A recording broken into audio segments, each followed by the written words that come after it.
All right, guys, we have a special show this week. Two of my favorite books that I have read are Hunt for the Skinwalker and Skinwalkers at the Pentagon. I'm really fortunate to have George Knapp and Colm Kelleher joining me this week. I'm going to bring them in. Welcome, George, and welcome, Colm. Great to see you guys. And thank you so much for being part of this. I'm really excited because, as I said, these are two of my favorite books. And I tell people, if there are two books you need to read, they're at the top of my list. And I'm not just saying that because I'm not just kissing butt there. I think they're great books. I also read Brain Trust, part of it. I have to read the rest of it, which we can also talk about later. But thank you for being here. I was good to talk to you, Joe. Yeah. So I want to start off with 2017. And for people watching, we may not cover every detail because I'm going to put all the transcripts on my blog.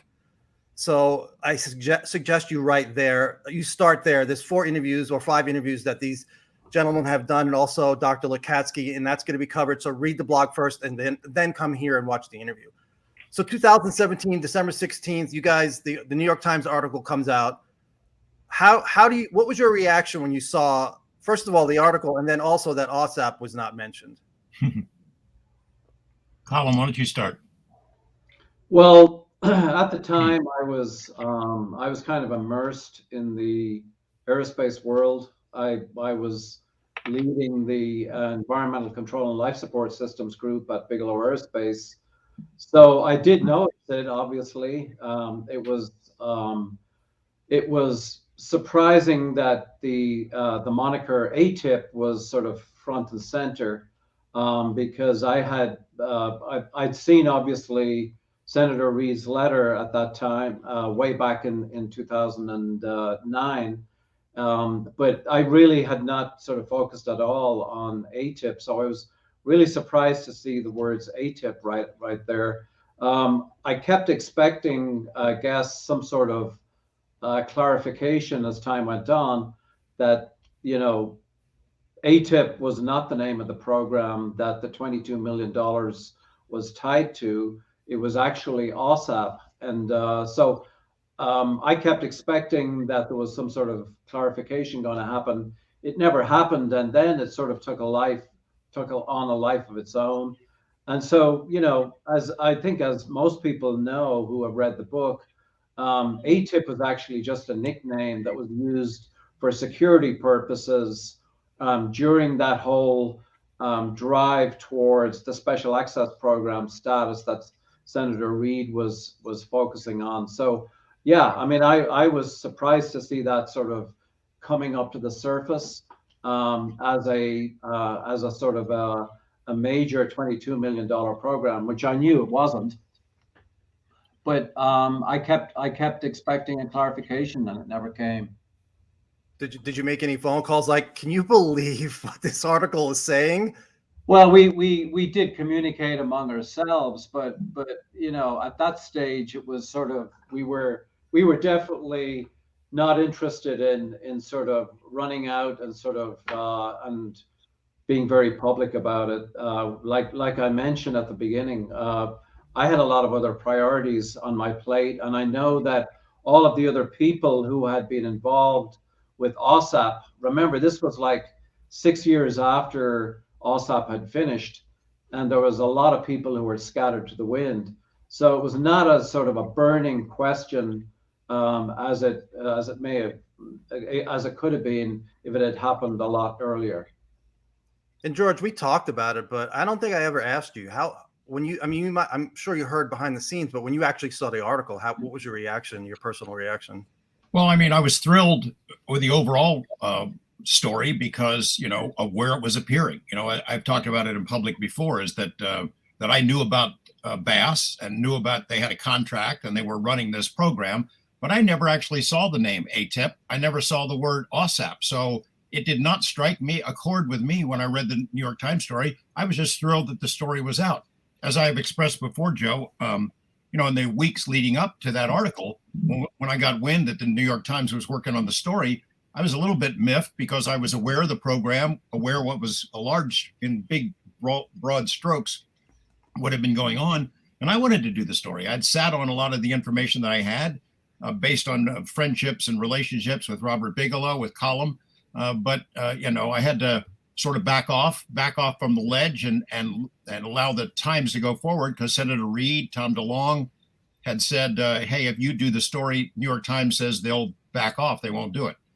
So, I was thrilled with the overall story. I knew that there were some factual errors, but I wasn't upset by the AATIP moniker until later when I talked to these guys and eventually with Jim Lacatski about what the real name of the program was.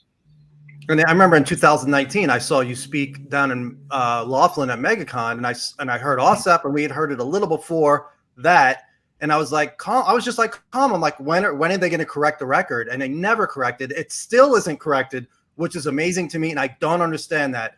But moving on. So, Colm, could you just briefly describe what AAWSAP was, what the program studied? It was a program that was designed from the get-go to study UFOs, and the original RFP that came out focused on 12 separate aspects of advanced aerospace propulsion.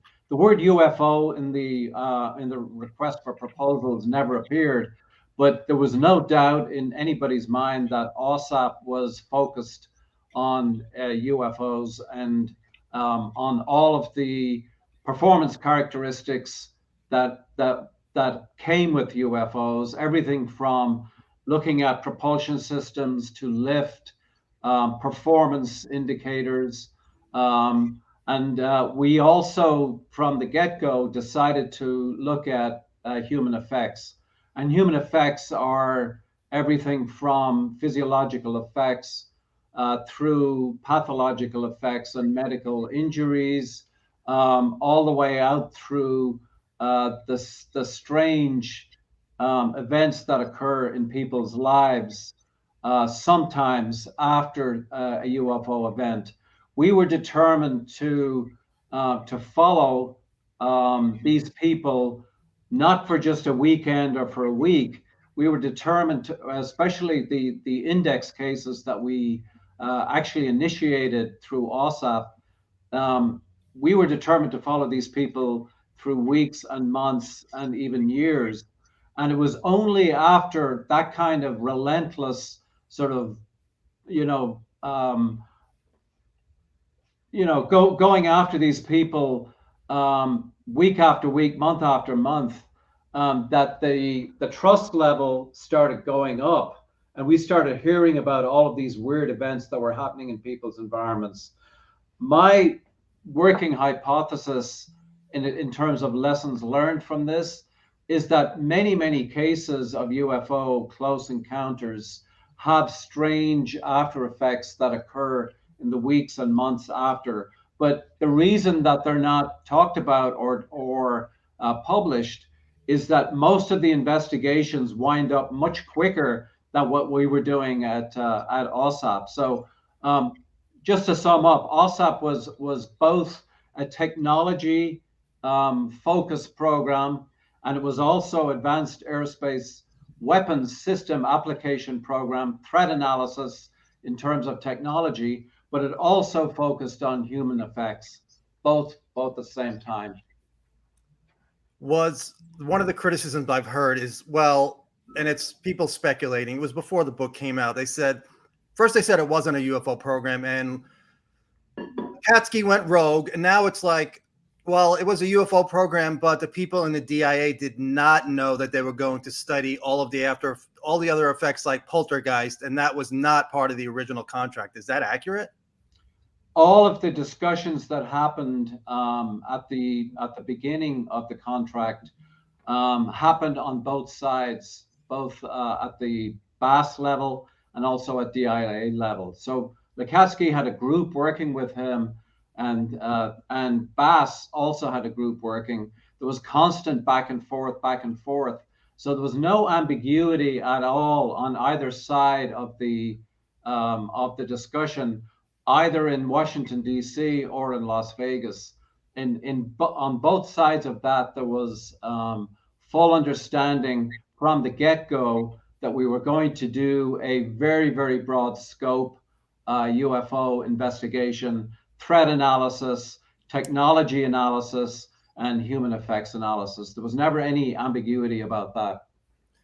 And one of the effects, which is the one that people speak about most with close encounters, is the hitchhiker effect, which, George, you spoke about it.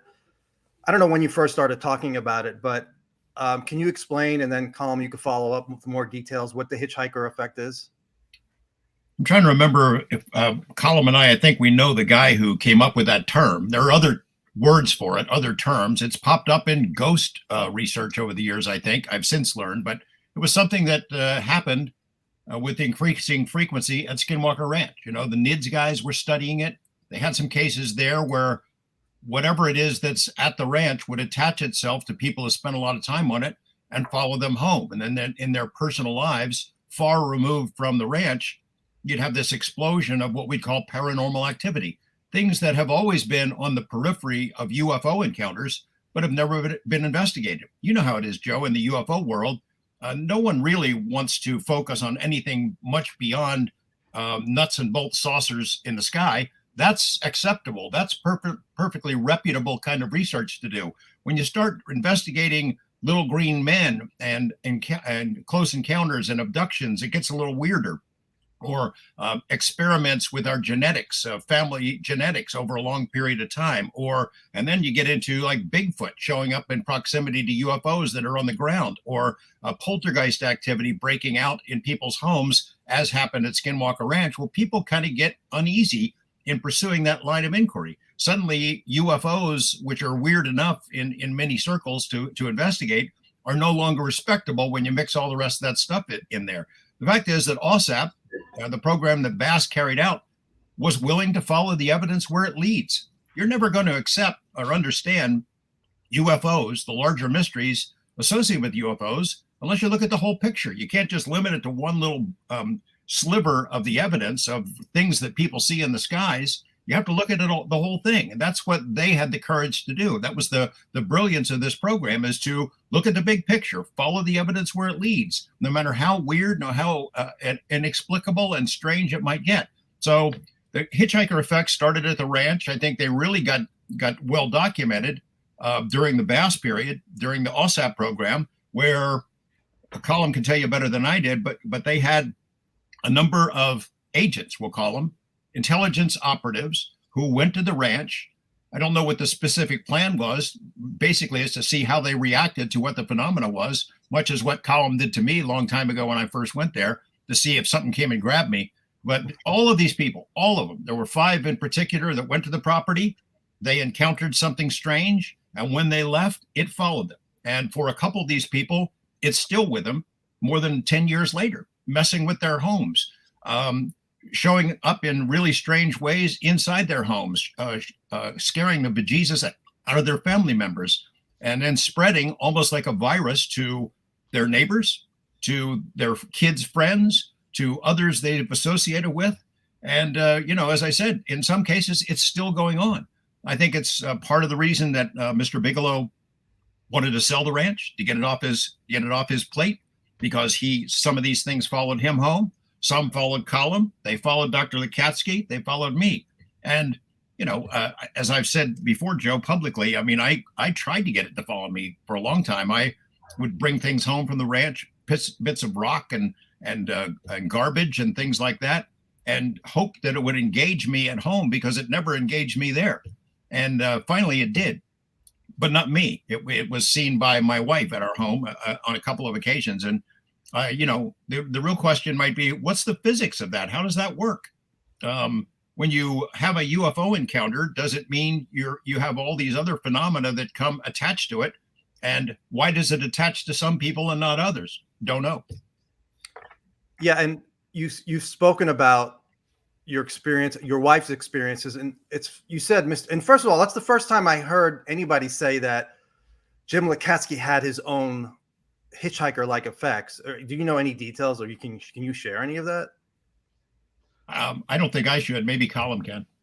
Well, I prefer not to go into the details, but I do know that Dr. Lacatski had some really sort of intense experiences in his own home, just exactly like everybody else who had been on the Skinwalker property. But one thing I might add to this whole thing is that I think there's a tendency to associate this quote unquote hitchhiker effect with Skinwalker Ranch. It just happens that there was a very intense focus on Skinwalker Ranch with five separate military intelligence people from different armed services that were on the ranch, scoping it out for sensor placement and investigative capacity. But not only were they all 5 out of 5 subject to this quote unquote hitchhiker's effect, but also some of the cases that we investigated in depth that had nothing whatever to do with Skinwalker Ranch also had evidence of this effect. For example, in the book, we talk about these 3, call them UFOs, that were in a field. This biotechnologist was driving on the way to Bend, Oregon, and out of the window with his daughter, and out of the window of the car, they see these UFOs moving erratically around the in a nearby field, probably 20 feet off the ground. And they came towards the car. 2 of them went into the car. One of them went in front of the windshield. One of them went through the guy's shoulder, actually left shoulder to right shoulder, exited the right shoulder and headed out the windshield. But the daughter, and again, this was a case of incessant, relentless follow-up, week after week, month after month. And so it turned out actually that the daughter, once she sort of went back to university on the East Coast, there was a plethora of a lot of strange effects that started erupting in her household. She had nothing whatever to do with Skinwalker Ranch, but the same kind of thing that her roommates were waking up with sort of black shadows looking at them from the end of the bed. There was strange creatures. There was balls of light in the house. Kind of classic stuff that was happening to people that had been on Skinwalker Ranch. But she had nothing whatever to do with Skinwalker Ranch. We talk in the book also about this gentleman in Georgia who got radiated from a large silent black triangle that was over his property in Georgia. After that event, we had medical people, interviewing him and taking blood samples and hospital workups for months and years after that. He also endured a lot of anomalies in his surroundings, including sort of psychological effects, paranormal effects. So when we talk about the hitchhiker effect, there's a tendency to pigeonhole it. Oh yeah, this stuff is only weird stuff that happens on Skinwalker Ranch, but that is not the case. I think the bottom line is people really need to pour resources into extensive investigation of these cases, not just what happens in the, during the event, but what happens after the event to the actual human beings were involved. I mean, to my knowledge, I've never heard any of the F-18 pilots that have, undergone these interactions with UFOs, both on East and West Coast. I don't know if these people have been followed for months or years to see if they've had any unusual effects in their homes afterwards. But I can go all the way back to Kenneth Arnold. Kenneth Arnold in June of 1947 had this sort of really dramatic, very famous encounter. And decades later, his daughter began to speak about what was happening to him afterwards. And it turns out, yes, he had a lot of unusual effects in his home, including balls of light that would meander through the house and a lot of other unusual effects. So, I mean, can we ascribe those unusual effects to what we're talking about in terms of the so-called hitchhiker effect? I don't know the answer to that because nobody really sort of went and drilled down on Kenneth Arnold and interviewed him from that perspective.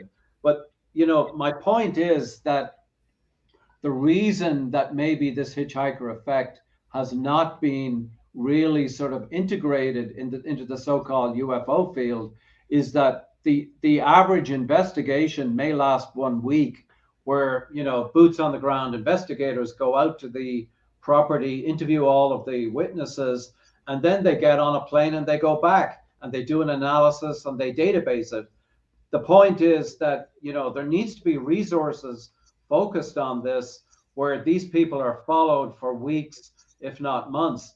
The other part of this, when I alluded to the F-18 pilots, is there's no way in hell that an F-18 pilot with a security clearance and a lot of training, you know, hundreds of thousands of dollars that have gone into years of training, is going to say or do anything that will risk his or her ability to fly in the future, and may even risk their security clearances. So there is really no permissive environment currently where these people can actually talk about this stuff in some relative safety. There's really no permissive environment whatsoever. So why on earth would they ever, you know, vouch that anything has happened to them if it has happened to them? It just goes back to the point I was trying to make before, Joe, is that this has been around forever. You know, everyone in ufology knows the name of Kenneth Arnold and what he saw over Washington State in June of 1947. How many people know that he had weird stuff happening in his home, what we call poltergeist type activity, different kinds of phenomena that erupted and went on for a long time? Very few. I mean, ufologists find it respectable to study UFOs, nuts and bolts, craft in the sky. You get outside that parameter, when it gets weird, they're not comfortable doing it, so they don't look at it. The Skinwalker Ranch study, the Bass period during that study, gave a unique opportunity to go ahead and take a look at it. The 5 agents that came there didn't have this in their lives until they came to the ranch. After they're exposed to something there, they took it home and they did have it in their lives, and some of them still have it. So, you know, it's always been around. Nobody's paid any attention to it because it's somehow not respectable. We didn't make it up. The ranch didn't make it up. It didn't start there. It's been going on a long time. It's just something that needs to be looked at. That's why those 2 books are my favorite books, because between Knapp, Kelleher, Lacatski, you guys will look at wherever the data takes you. And that's how I am. I'm like, one of my credos in the past has been, don't judge something just because it sounds ridiculous. And what's a perfect example is, you know, the bipedal wolf that was seen by the woman and then her kids and then the kids' friends. It's like, yeah, I understand how ridiculous some of this sounds. And I've said that to you too. It's like, I don't want it to be that. I don't want it to be Bigfoot. I don't want it to be any of that stuff. I don't really have any wishes, but when I see that, I'm like, all right, here we go. Because there are people out there that cannot accept anything but nuts and bolts. But one of the criticisms you guys have gotten and the book and the program is, and either one of you can answer this, well, it's an agenda to make all of this negative, because there are orb cases out there where they're curing cancer, where they're helping people, and they're totally ignoring it. So I don't know if you want to address that, Colm, because I tell them, well, the program AAWSAP wasn't really intended to, you know, look at the entire phenomenon. You guys were just reacting to, I don't know, you could explain it to me, but the accusation is you focused on the negative. There were certainly cases that we investigated that you know, people had positive outcomes from interactions with UFOs, but they were the minority of cases that we ran into. Even the data streams that we were getting in that were independent from the boots of the ground investigations we were doing, the data streams that were coming through you know, various databases that we had access to, we were doing analysis in terms of what were the physiological effects, what were the pathological effects, and there was a distinct grouping of, there were some positive effects, but there were definitely a minority. You know, there are famous so-called healing effects that have occurred in other countries as a result of interactions with UFOs. We databased all of that kind of stuff. But the fact is, when all of the analysis occurred on thousands and thousands of cases, the fact was that the healing, the euphoric sort of life transformation and all of that, we're in the minority, and the sort of the physiological effects, because, let's face it, nobody wants to go into an emergency room after an encounter. So, you can interpret that encounter and the after effects in terms of medical effects. I mean, if you're really sort of a glass half full type person, you might actually spin it into, well, it actually had a really good effect on me because now I look at life in a completely different way. I've gone through the ontological shock process, and now I have expanded vision, but it was a tough ride while it lasted. While other people will interpret that as, yeah, it caused medical effects. I don't need the emergency room, so therefore, it wasn't a particularly good effect. But it all comes down to the long-term interpretation. I would add this, Joe. It's sort of like news, the news business. People always accuse us, you only report bad stuff. Well, yeah, I mean, a plane didn't crash today. That's not going to make our newscast. When a plane crashes, that does make a newscast. In this case, there's a lot of stuff at Skinwalker, for example, that was completely benign, as if whatever was going on there didn't care whether people are around there to see it or not.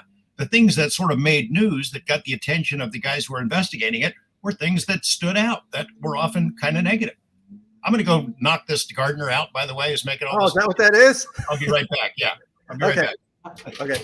So, Colm, how did you guys determine if a case was credible? Take me through the steps, and then afterwards, your roundtables that you spoke about in the book when you were talking about different levels of credibility, and also whether or not you thought maybe this was intentional or not. Well, the process was we went out and hired a team of what actually eventually became about 10 people, because the database program was probably the biggest. It was certainly the largest grunt that we had in-house at the time. And the intent of the database was to try to make data entry, the data entry process, which is the culmination of analysis, and in many cases, translation of cases occurred first. We had Brazilian cases translated, we had French cases translated.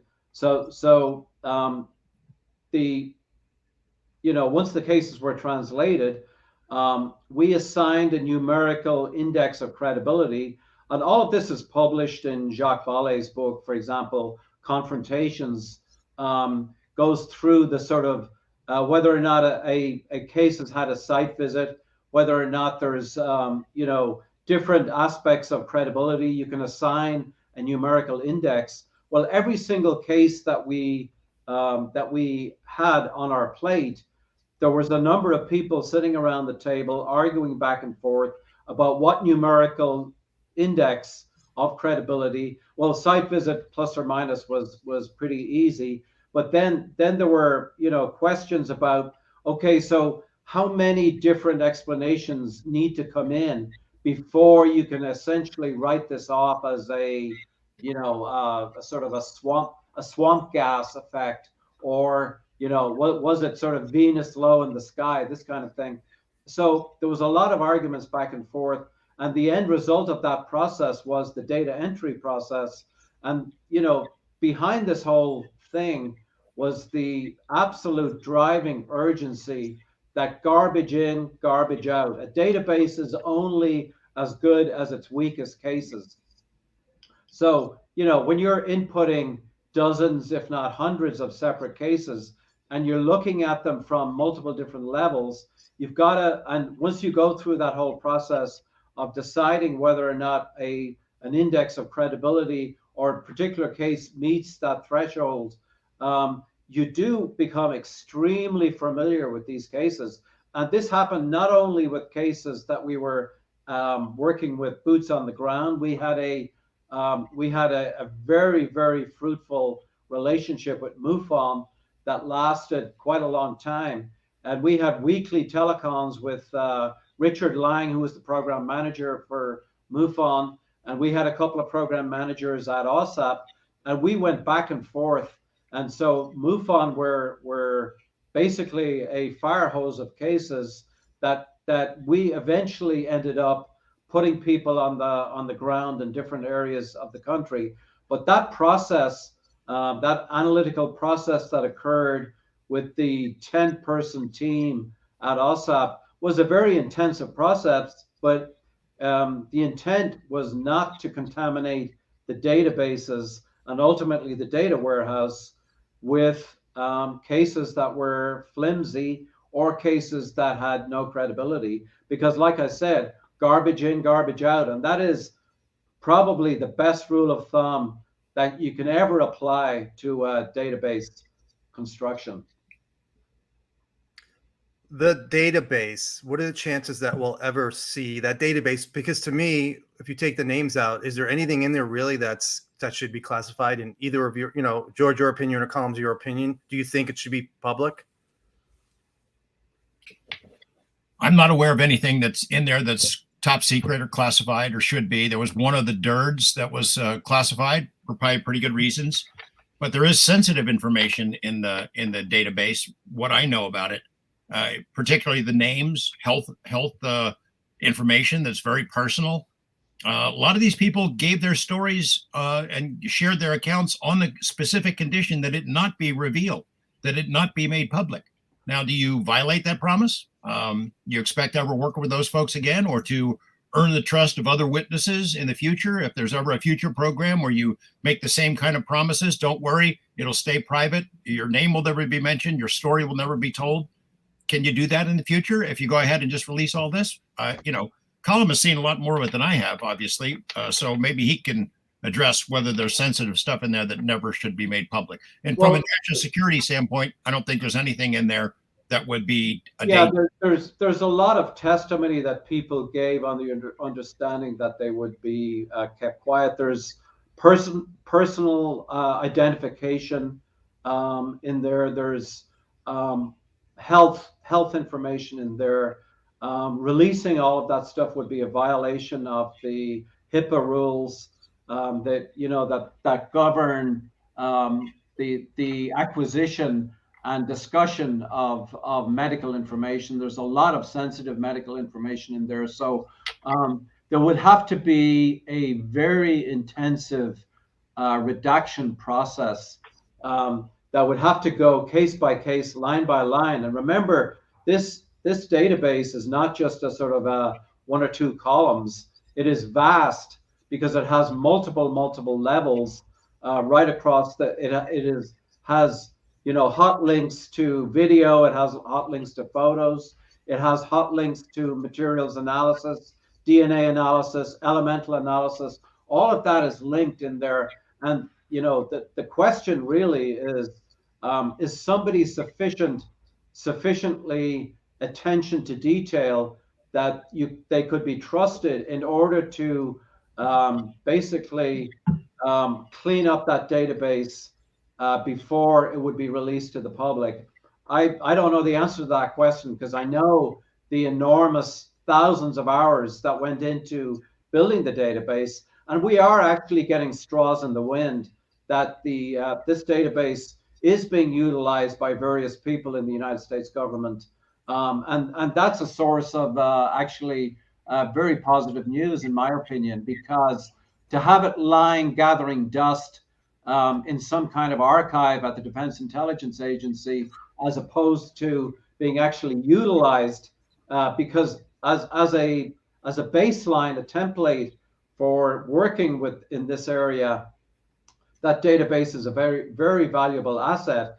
And it was specifically engineered and constructed in order for it to be very, very easy to superimpose an analytical layer on top of all of the data, so that it could be very easily upgraded to be interrogated. And again, we're getting straws in the wind from friends that are working in this area that that is the case, that this enormous database is actually being upgraded. So we think that's really positive news, because in the end, the enormous amount of work that went in between 2008 and 2010 is actually bearing fruit. I think it was when Dr. Lacatski was on, I think it was on Coast to Coast. He said that at BASS, there's an entire room of analyst raw data, pictures, recordings, and he wants it put in the National Archives. Is any of that stuff, I don't know, how does it work with the proprietary information? If Robert Bigelow wanted to make all that public tomorrow, could he do that? Well, there are two sides to that equation. The Defense Intelligence Agency contracted a private contractor to go out and to gather enormous amounts of information. And year number one, it was, I believe it was 10 million. Year number two was 12 million. So that information was delivered as a set of 104, I think 105 separate reports that ended up at the Defense Intelligence Agency. All of that was bought and paid for under contract. Now, whether or not it could ever be released from a contractor point of view, I don't know the answer to that in terms of giving you a sort of a short soundbite. There would have to be enormous amounts of scoping out on both sides of this in order for something like that to happen. I honestly think that the three main impediments to releasing this information are, as you said, the contractor privacy issue, the enormous amounts of medically sensitive information, that the release of this would violate HIPAA guidelines, and the third part is the personally protected information that, especially for people who are active duty military and still with the United States government. Part of the review process that our book went through via Dobster, one of the questions, or one of the strongly worded guidance that we got, was that all of the sensitive medical information had to be protected. All of the private personal information had to be protected. So we're under the obligation in publishing this book to protect that information as per the Pentagon guidelines. And Joe, that process for our book, the book is pretty straightforward. It took 14 months to get the approval for that much stuff compared to this much stuff that is in the database. It'd take an awful long time to get that approved. I'm not opposed to it. I think it probably should be public, but how and when that can happen, I don't think anybody knows. So out of the blue, recently, Senator Sen Gillibrand, her proposal, the amendment related to the National Defense Authorization Act, is talking about creating a UAP/UFO office called the Anomaly Surveillance and Resolution Office, which would develop procedures to synchronize and standardize the collection, reporting, and analysis of incidents, including adverse physiological effects regarding UAP across the department and intelligence community. It also talks about stuff related to crash retrievals, not using those exact words, but both of your thoughts on that, because I was not expecting that. Well, my own opinion of that is that that this Gillibrand Amendment goes much further than I've ever seen. It certainly goes way further than anything that has been released publicly in terms of intent from either the Department of Defense or anybody else. The UAP Task Force report of June 25th of this year obviously just sort of scrapes the surface. But I was looking at the actual wording in the Gillibrand Amendment, and it talks about specifically that designate existing line organizations to conduct field investigations of UAP, and then there's a whole section that reads analysis of propulsion, aerodynamic control, signatures, structures, materials, sensors, countermeasures, weapons, electronics and power generation. I mean, it's almost like the RFP that generated AAWSAP is being exactly recapitulated, in this. They also, as you mentioned, go into, we really need to analyze adverse physiological effects, medical effects, health effects. I mean, this is almost like a staffer from Kirsten Gillibrand's office went ahead and read Appendix 2 in the book, Skinwalkers at the Pentagon, because Appendix 2 lays out verbatim what that amendment talks about. I think it's by far the most sophisticated look that I've seen from within the United States government, with the exception of Skinwalkers at the Pentagon. But I think it's by far the most sophisticated look at this whole sort of umbrella analysis of UFOs. It goes far beyond the UAPTF task force report. And I personally am extremely encouraged by it.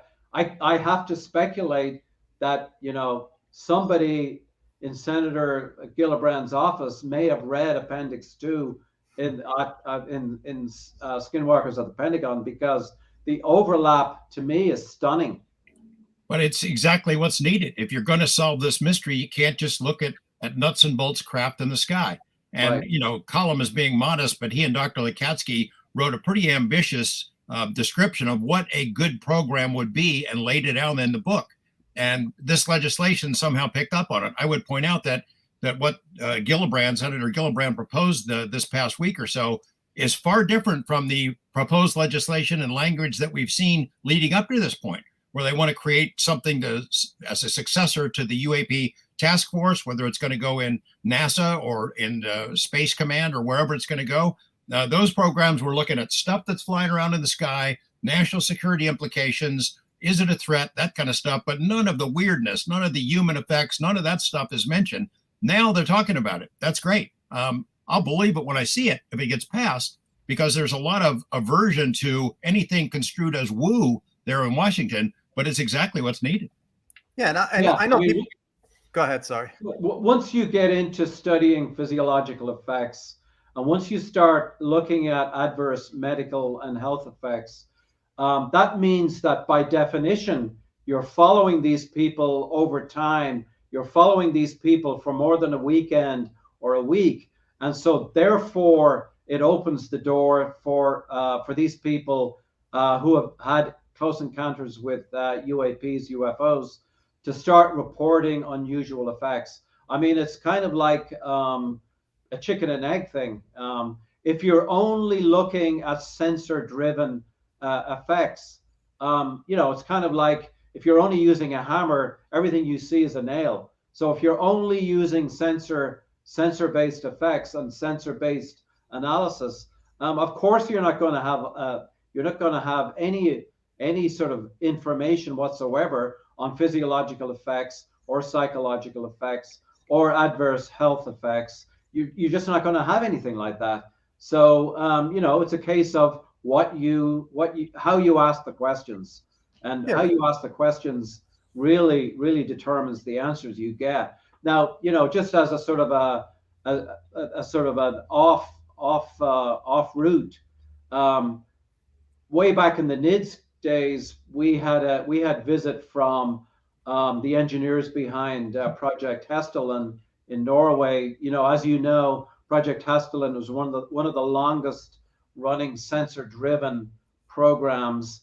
It's still, I believe, going, and it has given rise to international collaborations between Norwegians and Italians, and it has led to the publication of a lot of papers. But the fact is, they installed autonomous surveillance in the Hessdalen Valley in one of these fjords in Norway, and they picked up a lot of data over the years. They got a lot of data. So the National Institute for Discovery Science hosted a visit from some of the engineers involved in that program way back when. And it was really interesting. At the end of all of the technical briefings about the sensor data, we were kind of casually discussing, some of what was happening on the ranch. And a couple of the engineers basically said, look, all of the people on the ground that we've talked to in that area, they're all reporting weird effects. They're reporting paranormal stuff in their homes. They're reporting abduction effects. But they said, you know, as engineers, there's no way we're going to touch any of that stuff. We're engineers. We're not psychiatrists. So, I mean, you know, it was kind of amusing from our perspective.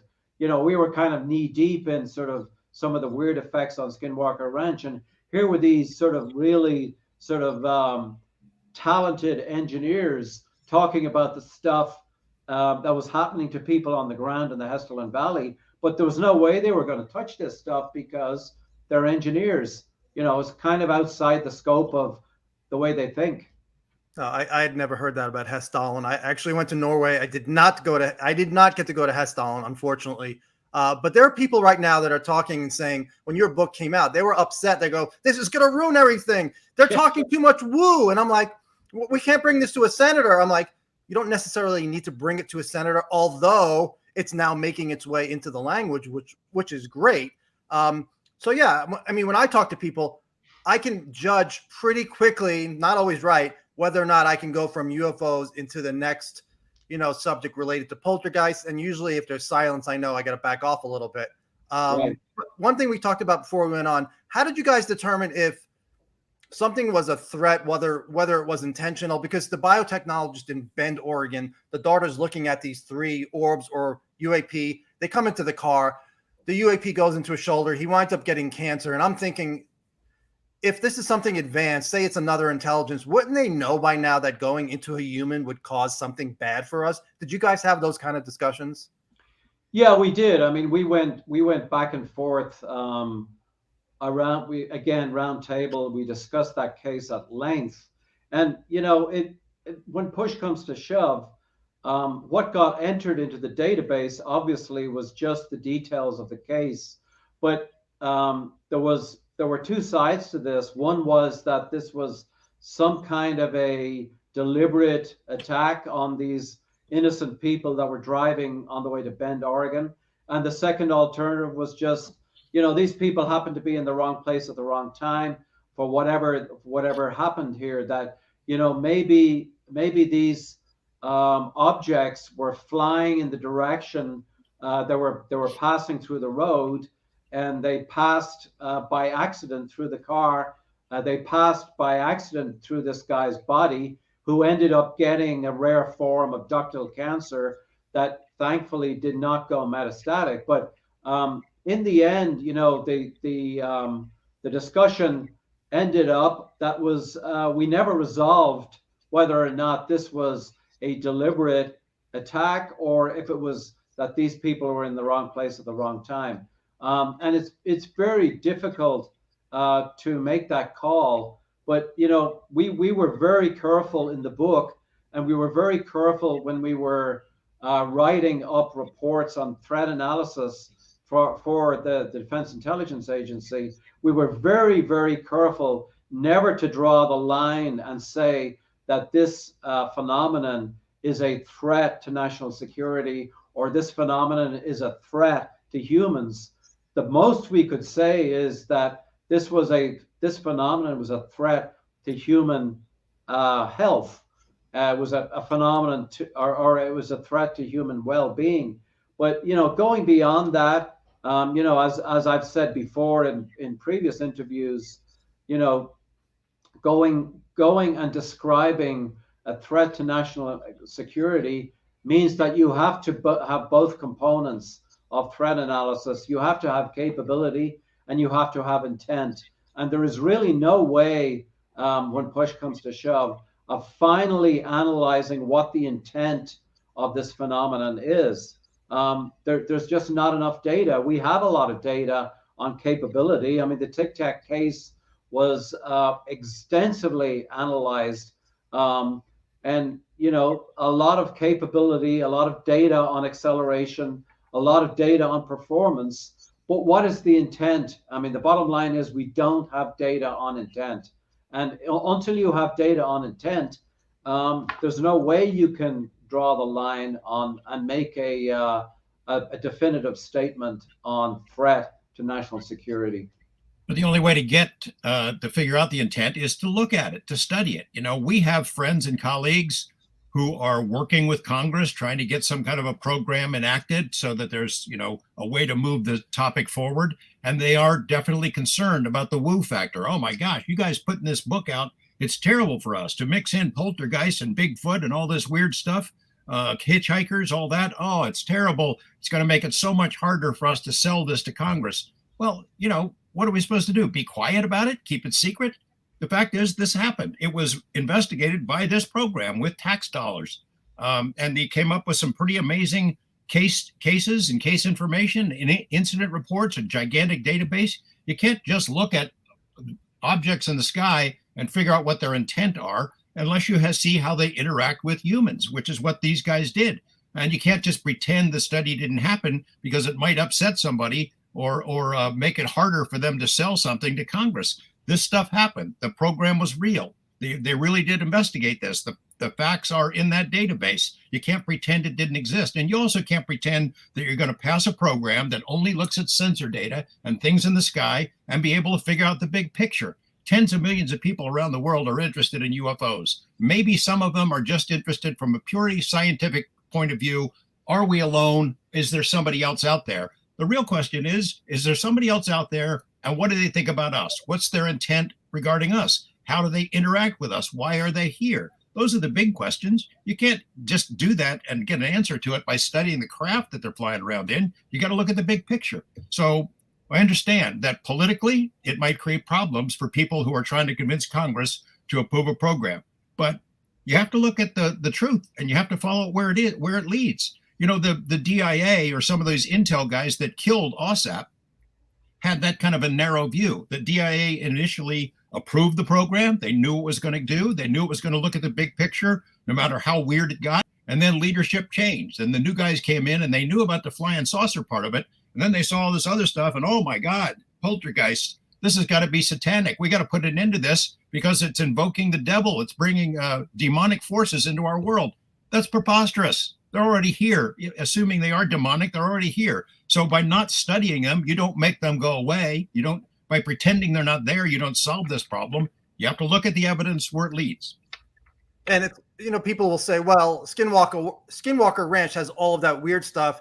UFOs are separate, but as Colm has pointed out in interviews, there are nuts and bolts craft sightings, metallic craft at Skinwalker, which makes me think it's either all connected or whatever's at the ranch is trying to mimic what else is going on in the world to distract us or to trick us, whatever. But Colm, you spoke about your sighting. Can you tell us specifically what kind of sighting, like how close the craft was to you at Skinwalker? Well, I had several different sightings, but I think the one you're referring to is when this was very shortly, within 2 months after Robert Bigelow had purchased Skinwalker Ranch. It was November of 1996, and I was standing outside what had just been sort of designated the command and control trailer, which was close to Homestead 1 on Skinwalker Ranch. And right out of nowhere, that came right over Skinwalker Ridge, which was a ridge, the sort of the defining ridge on the north end of the property. This object came over that was traveling probably as fast as I see a lot of F-18s and F-16s traveling around Nellis Air Force Base here in Las Vegas. It was traveling as fast as a fighter jet. It was completely silent. It was nighttime, so it was impossible to tell how low it was, but it seemed, from my perspective, it seemed low. I could see a structure behind the light. It came right over me, and I was standing, right beside this other person who also saw it. It came over and made a perfect, really tight U-turn right over me, and again, completely silent, and then went right back over Skinwalker Ridge, headed north over Skinwalker Ridge, disappeared behind the ridge. It happened, very, very quickly, but it was sort of a dramatic silence, that there was absolutely no sound associated with the object. That was kind of the most spooky part of it. And, you know, like I said, it disappeared right over Skinwalker Ridge. But, you know, just going back to the sort of the strange sort of accretion of unusual phenomena. While we were at NIDS, we had the good fortune of interacting with Captain Keith Wolverton, who did enormous amounts of legwork up around Malmstrom Air Force Base in the late 1970s. Malmstrom Air Force Base was getting besieged by nuts and bolts UFOs that were appearing over the base. Fighters were being launched to intercept them. Captain Wolverton actually got so well known in the area that the Air Force Base would call him to report sightings. So his police officers were in the area all the time. Long story short, all of the interviews that Captain Wolverton had conducted, NIDS luckily got copies, even the blotters from the police initial reports. But there was an enormous amount of unusual activity in the homes of people who were looking, seeing these objects that were interacting around the Air Force Base. There was an absolute, I would say, epidemic of unusual activity, unusual creatures. It was almost like Skinwalker Ranch had been transported up to around Malmstrom Air Force Base for a 4-month period in the late 1970s. And they were absolutely besieged by all this activity. And then it died down and went away. But we got access to literally hundreds of these reports from Captain Wolverton. So again, you have the juxtaposition of these quote unquote metallic objects that are being seen by personnel on the Air Force Base. Fighters are being launched to intercept. And then around the Air Force Base, in a 20-mile radius around the Air Force Base, people are being besieged by these unusual activity. And again, it comes back to my main point. This is not an effect just primarily of Skinwalker Ranch. It is not some sort of minor sort of aberration that can be put in a box and forgotten about. It actually happens an awful lot. And it happens particularly when people take the time and the resources to investigate these cases for long periods of time. Do either of you have any information related to the Tic Tac case that people don't know about that would be surprising? Because I know AAWSAP, which I did not know AAWSAP. I always thought it was AATIP until the book came out. Is there anything about that case that is just surprising that the general public doesn't know about, either one of you? Well, the main thing is what you just touched on, is that was the Tic Tac case was an AAWSAP case. That started with those guys. And it just, Colm didn't tell the story about how he first heard it during a job interview, a key job interview he did for Bass, I think one of the first, if not the first. And it was just sort of an aside mention at the end of the conversation. And that set off inquiries from the Las Vegas side of AAWSAP to the Pentagon side of AAWSAP, and it began an investigation that eventually came back. It's the 13-page report that I was able to make public a couple of years ago, Joe, that you're familiar with. And then I think a lot of that information formed the basis of what AATIP later did with that they presented to the New York Times. So the genesis of that whole story, maybe the most important UFO case of all time in the sense of the effects that it had, began with AAWSAP. It began with Bass, not with AATIP, not with the New York Times, but these guys. But did they have? Are there any other encounters that we don't know about? I know the Douglas and Kurth story. Kurth story is an amazing story because it's just synchronicity that Kurth winds up on your doorstep, Colm, the first person you interview. Right. He's the one that basically tells you about Tic Tac. Did you think anything of that at the time where you're like, all right, it's an interesting case? Did you know when he told you the details of the Tic Tac case? Well, remember, this was at the very beginning of the AAWSAP contract. It was like, I think I'd started interviewing people only a couple of weeks prior to that. And he was the first guy in the door. So it certainly seemed from his description in the interview that this was a case of very, very much a case to be followed up on. But we were right at the start of the AAWSAP contract. So we didn't really know how this whole thing was going to unfold. And naturally, we did jump on the Tic Tac case. As George said, we communicated with Lacatski immediately. Lacatski called up Axelrod, and Axelrod assembled a team of people and went out and sort of investigated this case and submitted a summary report to the Defense Intelligence Agency. That report was sitting in the Defense Intelligence Agency for many years before the New York Times broke this whole story. And it's kind of ironic that the AAWSAP case was being briefed to the Senate Armed Services Committee and the various Senate Intelligence Committees. And the AAWSAP Tic Tac case was being used to bolster the credibility of the entire, phenomenon. And it went a long way to bolstering the credibility of the entire phenomenon because, these were pilots that were beyond reproach. And they interviewed with the Senate Armed Services Committee and the Senate Intelligence Committee.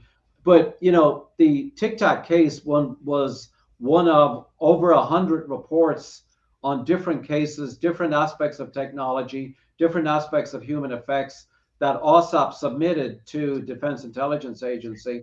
But the Tic Tac case itself, an AAWSAP case, was actually what sort of really got AATIP on the radar and really got momentum going in terms of the index of credibility, so to speak, with the Senate Armed Services Committee and the Senate Intelligence Committee. So it was an index case, and deservedly so.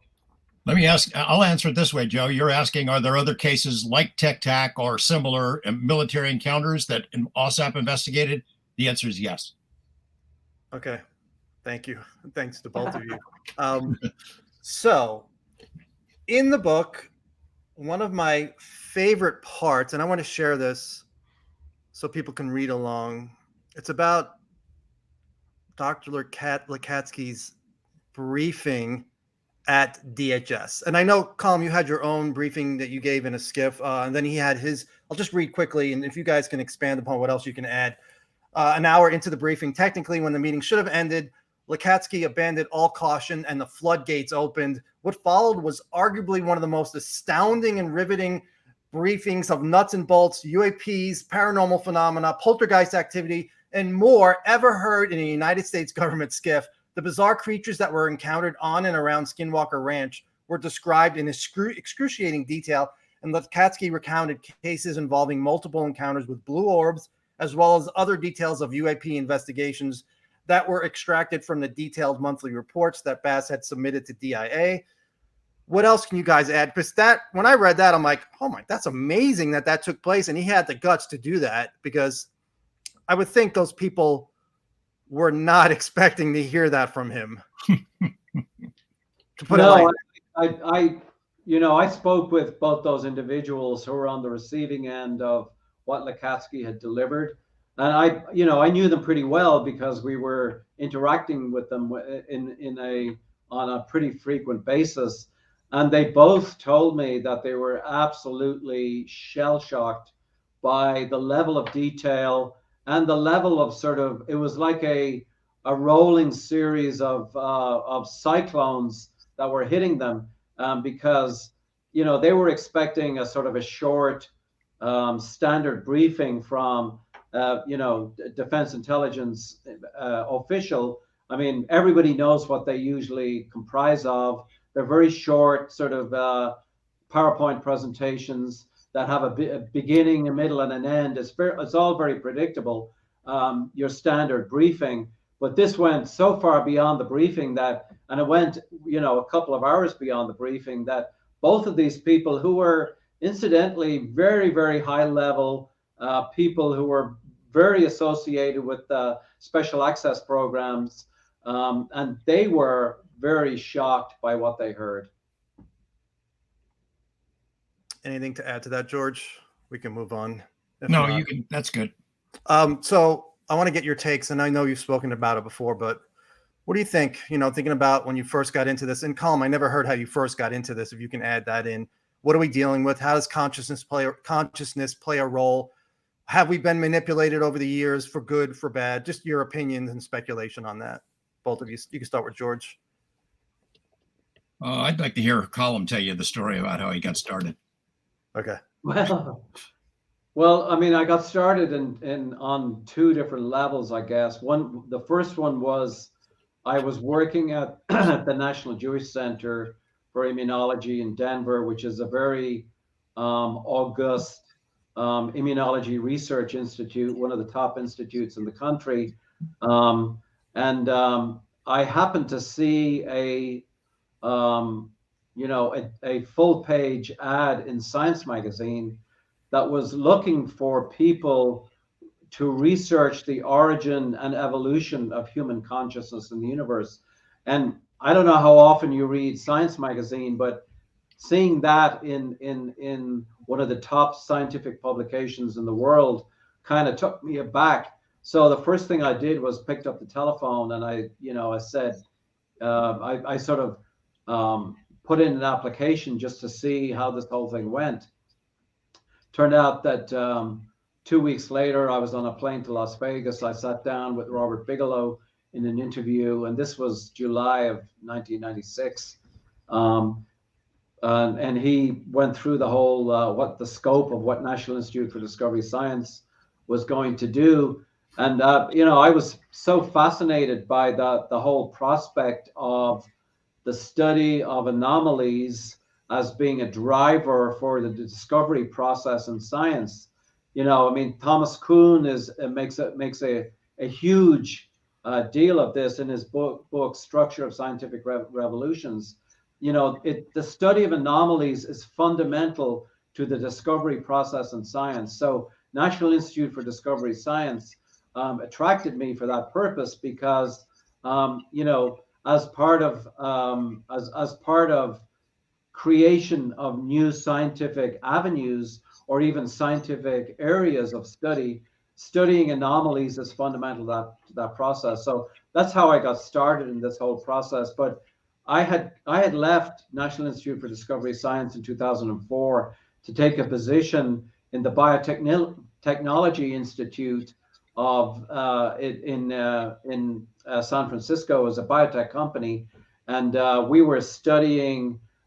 We were doing drug discovery for viruses that the Department of Defense was interested in. So I was in the middle of molecular biology studies on multiple different viruses that were of interest to the Department of Defense. When out of the blue, I got a phone call from Robert Bigelow saying, there's a potential for a United States government program that has to do with really getting in deep into the nuts and bolts and also human effects of UFOs. So long story short, second time I left the mainstream science career to go look at the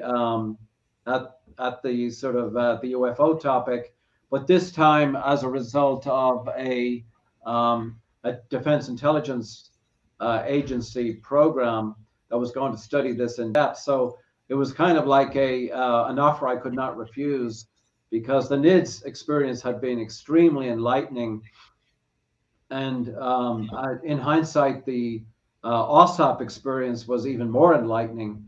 I think I've learned I've been looking at this for 25 years now, that the so-called UAP phenomenon, UFO phenomenon, that the more I get into this whole thing, the more complex, the more sophisticated, and the more challenging it becomes, because I don't think anybody has the capability of saying what the agenda of this phenomenon might be, or what the intent of this phenomenon. It's all speculation, because the only way of getting information at this level is to continue studying it. So that's why things like the Gillibrand Amendment that came out 7 days ago is extremely heartening to me, because if it turns out that a program with that level of sophistication is initiated, and with the United States government, I think it does, have the capability of getting answers. But we'll see. I don't know what the whole process of the National Defense Authorization Act is a very, very sort of lengthy process where there's a lot of negotiation and amendments and sort of insertions are deleted, etc. So I don't know what the end game of this is, but I do know that behind the scenes, the task force people are very, very smart people. They're very sophisticated thinkers. They're not just focused on, the sensor-driven sort of, meme. They are focused on an awful lot more than that. So they're easily capable of assimilating a much more sophisticated program. My origin story, Joe, is, I'm looking back on it from the vantage point of 32 or almost 33 years later. It's astonishing to me, all the things that have happened and fell into place, and how any one little change along the way would have changed so much. I've been privileged to be a fly on the wall and get to know Colm and Dr. Lacatski and Robert Bigelow along the way, and have had, to be able to listen to them and learn from them, but also to contribute along the way, and my beginning was 1989. It starts with an interest in Lazar and his story, but to report that correctly, I had to learn the bigger picture about UFOs. So for a period of 7, 8, 9 months, I read everything. I interviewed people. I went to UFO conferences. I met and interrogated UFO experts. I was out in the desert for dozens and dozens of nights looking for UFOs. I chased cattle mutilation cases, learned as much as I could in a short period. And along the way, I just couldn't help but want to tell somebody about it. And the first person I told outside of our newsroom was Harry Reid. And little did I know what that would lead to later, but I told him I was working on this. There was some secrets about Area 51. I had covered his 82, 84, and 86 campaigns, and I thought he'd want to know, and he did. And little did I know where that would lead, 30 years later. Later in the year, after we put this project on the air, I get a call out of the blue after it's been broadcast from a guy named Robert Bigelow, who said, I really found that interesting. I'd like to help you moving forward. And then a few weeks later, we met and struck up a friendship that has led to so much in the years since then. Meeting with Reid and getting him interested in UFOs, and then meeting with Bigelow later led to those two getting together when NIDS was first up and running and the Science Advisory Board was meeting, and Reid went to those meetings. I had told him about it. He went, he got invested in the topic and interested. That paid off a decade later when he was primary co-sponsor of what became the AAWSAP program. So, any change along the way and any of that stuff, I wouldn't be here. I wouldn't be talking to you about it. I wouldn't know Colm. Who knows if those programs would have got underway anyway. But, man, it's so cool to have moved here to Las Vegas to begin with, have no idea about the direction my career and my life would take in being able to know this stuff. But I feel privileged every day to be able to call a Colm on the phone and bend his ear a little bit.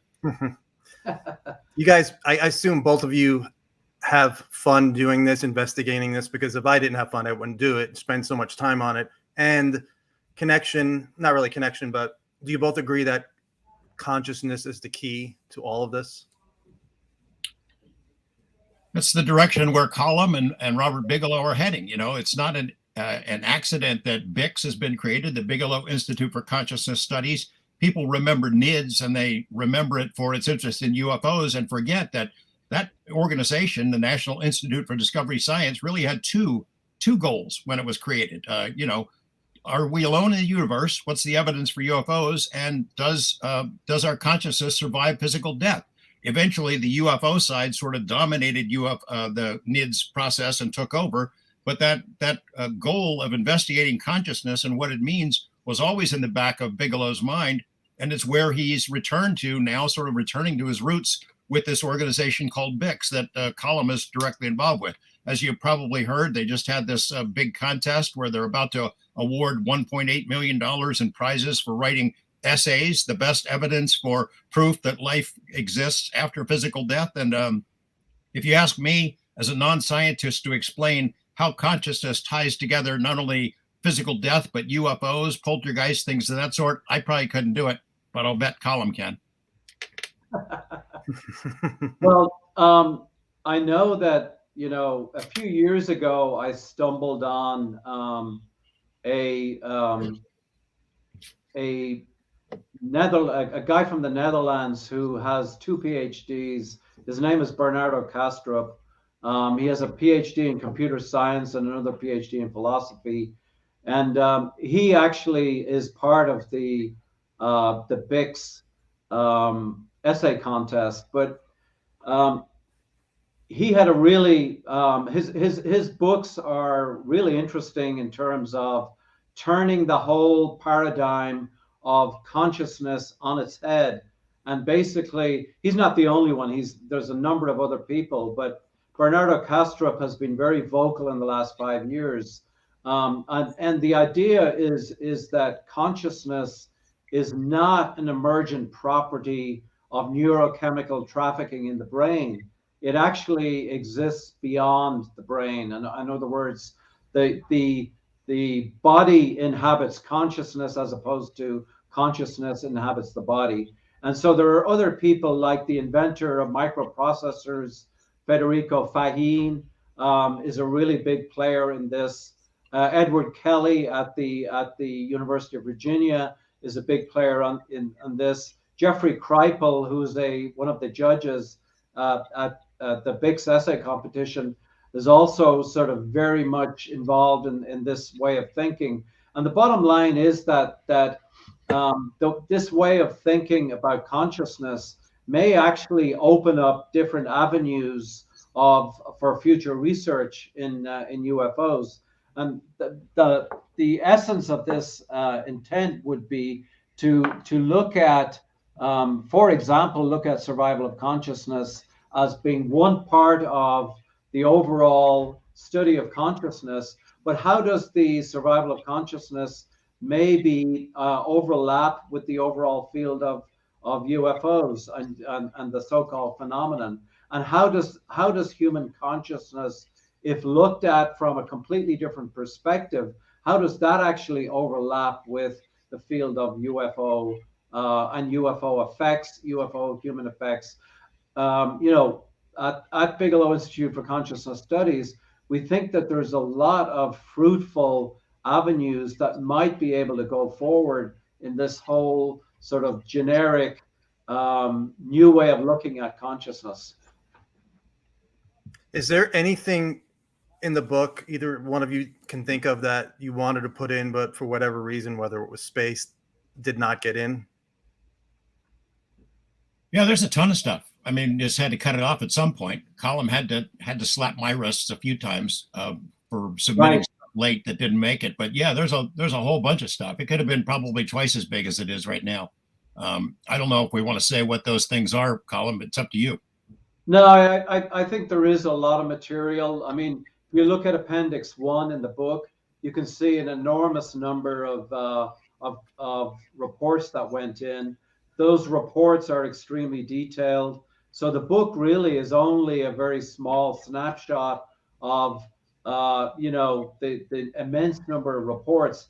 You know, I tell this story, I think I tell it in the book, of, you know, when all of the 3-ring binder reports, the actual paper reports, were collated together as part of one of the deliverables to the Defense Intelligence Agency. They wanted both electronic copies and paper copies.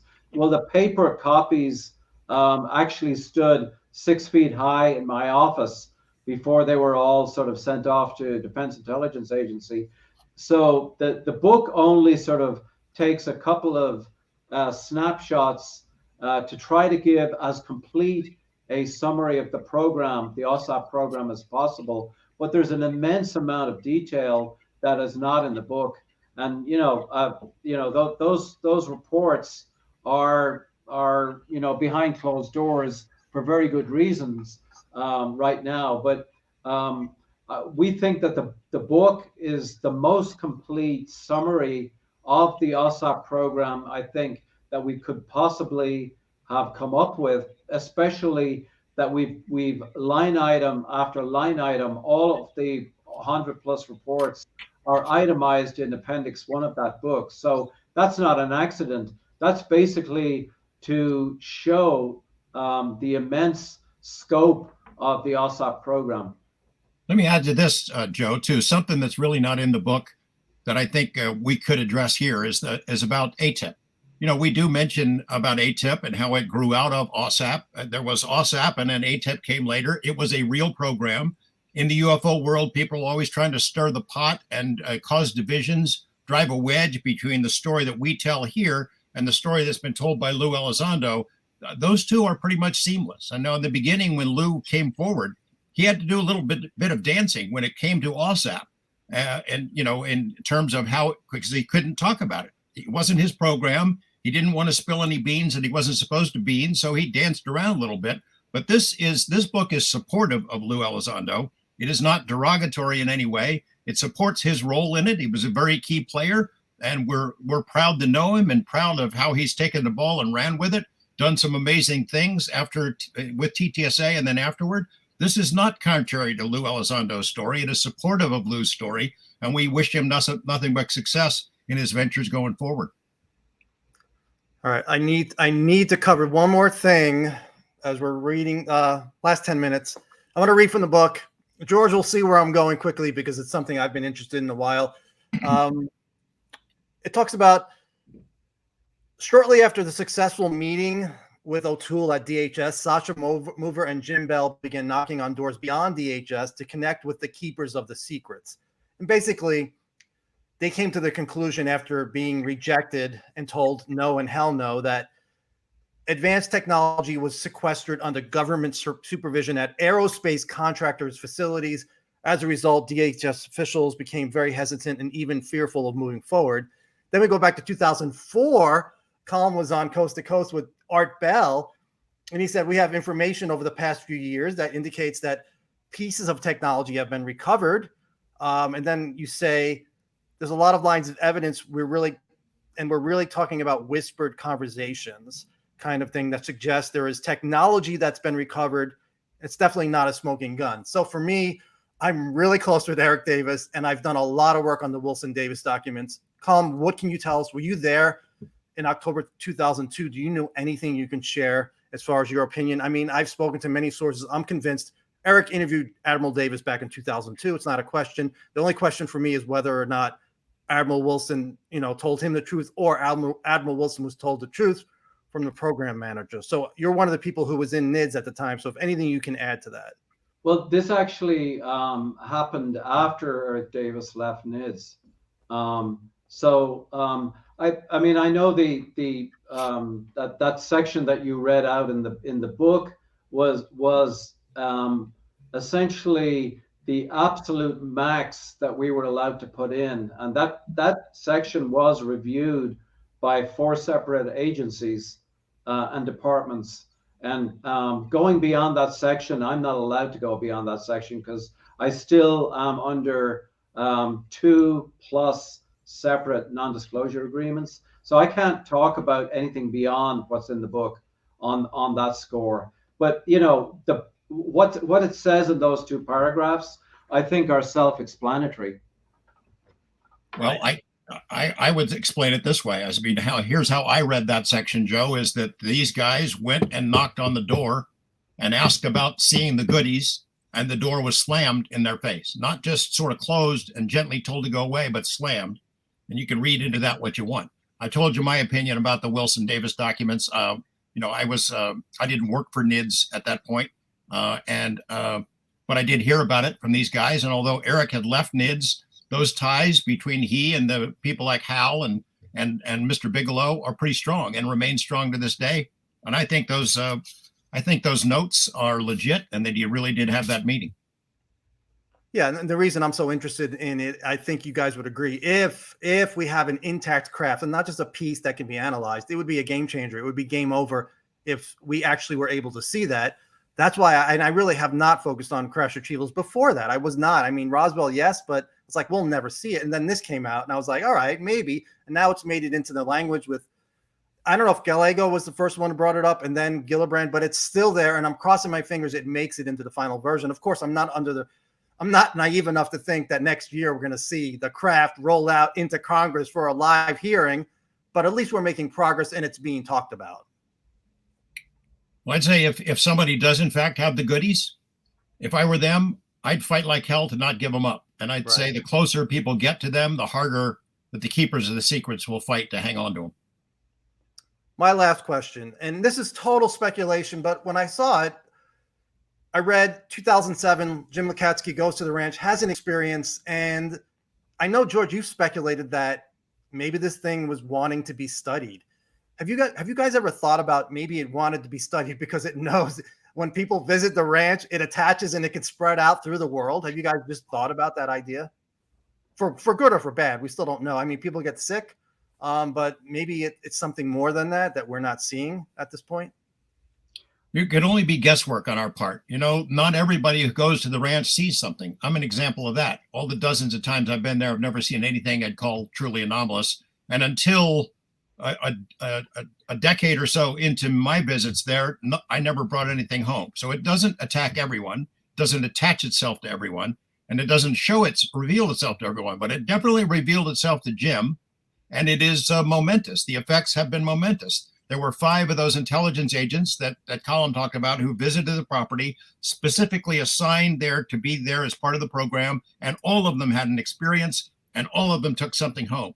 Whatever it is, whatever intelligence is at the ranch, it seems to be able to differentiate. It differentiates between people and animals. It differentiates between people who are aggressive and not friendly and don't have good intentions, and those who are there to learn. At least that is my impression. Can't prove it, but that's my impression after 20 plus years of going there and talking to the people who spent a lot of time. Did it pick Jim Lacatski out for a mission? Maybe. Maybe. Well, I mean, it had that effect. Just to look at the N is small. I mean, there were five people from different intelligence agencies and different parts of the armed services went on the ranch as part of the AAWSAP program, as George has just said. And the fact that 5 out of 5, 100%, there were no exceptions to this. All 5 actually did encounter something and also brought something home with them. Now that goes way beyond what the statistical norm is on Skinwalker Ranch. There's a lot of people have gone through that property. People have investigated for a couple of weeks, kind of thing. People have been on the property. 5 out of 5, 100%, no exceptions, is a statistical blip. Now the question is that meaningful? And the way to test that is to put another 5 or 10 people from various intelligence services.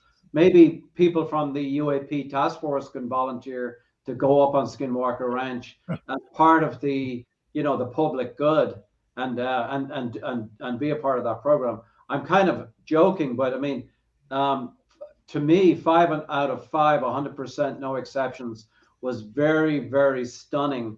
And I would like to see that number sort of tested to see if 20 people went on the ranch, would it be 5 out of 20, or would it be 10 out of 20? Would it be 20 out of 20?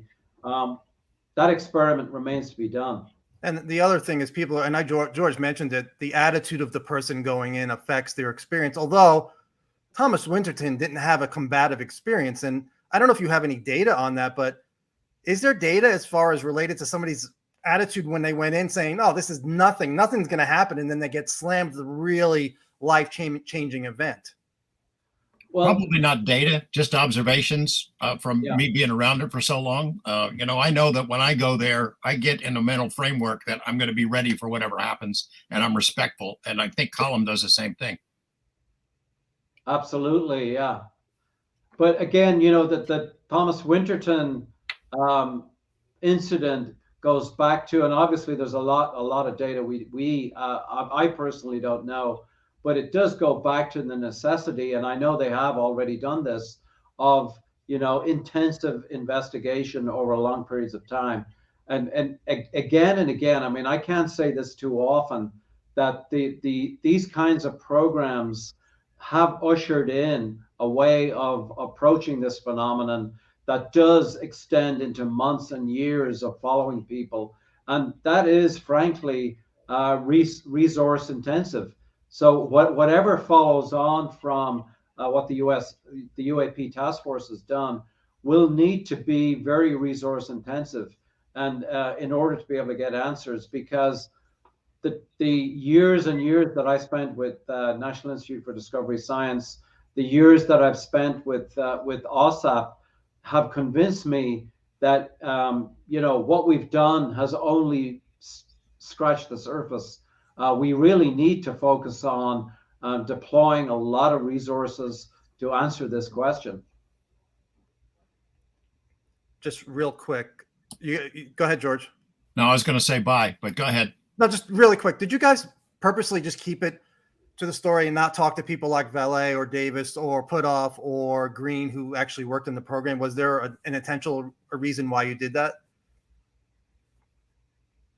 From what perspective? Just like not getting direct quotes from the people who were involved in the program. We wanted to keep it pretty quiet, what we were doing, because we're afraid that there was, there would be an attempt to sabotage it along the way. And so they didn't find out until pretty close to the end. But I think Colm shared it with several of his colleagues, and they were all pretty much supportive. Yeah, I mean, a number of people did know exactly what were the contents of the book prior to publication. So it was not a complete secret, but we did want to keep it close to the chest. But people who were part of the program did take a look at the book. In fact, several people who were part of the program looked at the book, both very early on and later stages too. So there were a lot of people who were cognizant of it.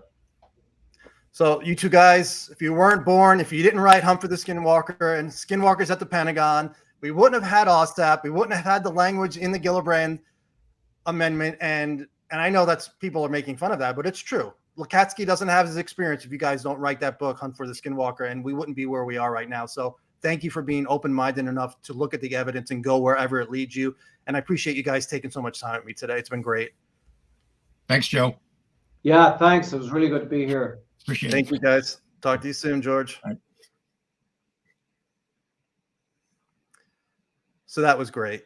If you guys want to support the channel, that's my PayPal and Patreon, and that is my website and Twitter and Venmo. And yeah, that book is, those two books are my favorite. I mean, I don't just say that. I will read Skinwalkers at the Pentagon over and over. There's so much stuff in there I still have not. It has not all soaked in, and I need to go back and look at Hunt for the Skinwalker, because the latter part of Hunt for the Skinwalker is probably one of my favorite UFO books, because it's not just about Skinwalker Ranch. It talks about all of the theories, all of the evidence, why some people are willing to accept some theories and not other theories. And so I can't recommend those two books highly enough. And I'll talk to you guys soon. Do another live stream soon, probably just Q&A. Have a great day, guys.